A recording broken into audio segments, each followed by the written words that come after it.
పూజారి గారు అశుభం జరుగుతుంది అన్నారు. దీపం ఆరిపోయింది. ఇప్పుడేమో ఈ స్వామీజీ చీకటి అలుముకుంటుంది, భయానక సంఘటన అంటున్నారు. అసలు ఏం జరగబోతుంది?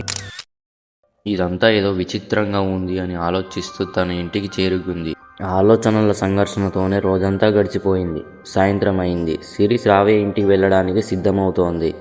ఒక మంచి డ్రెస్ సెలెక్ట్ చేసుకొని ఫ్రెష్ అయ్యి వచ్చింది. అప్పుడే శ్రావ్య నుంచి ఫోన్ వచ్చింది. శ్రావ్య ఇలా అంటుంది, సిరి వస్తున్నావా? అబ్బా, కనీసం నన్ను రెడీ అవ్వనివ్వవే అని సిరి అంటుంది. ఓహో సరే సరే, త్వరగా రా అని చెప్పి ఫోన్ కట్ చేస్తుంది శ్రావ్య. సిరి అద్దంలో తనని తాను చూసుకుంటూ ఈ పిల్లకి ఎప్పుడు తొందర అని తనలో తాను మాట్లాడుకుంటుంది. అప్పుడే ఏదో పాత జ్ఞాపకం గుర్తుకు రావడంతో ఒక క్షణం అద్దంలో తన ప్రతిబింబాన్ని సరిగా చూసుకోలేకపోయింది. శ్రావ్య వాళ్ళ ఇంటి దగ్గరకు చేరుకున్న సిరి బైక్ని పార్క్ చేసి గేటు వైపు నడిచింది. అప్పటి వరకు తెరిచి ఉన్న ఆ గేటు ఒక్కసారిగా వీచిన గాలి తాకిడికి భయంకరమైన శబ్దం చేస్తూ క్లోజ్ అయింది. సిరి చిరాకు పడుతూ అతి కష్టం మీద ఆ బరువైన గేటును నెట్టి లోపలికి వెళ్ళింది.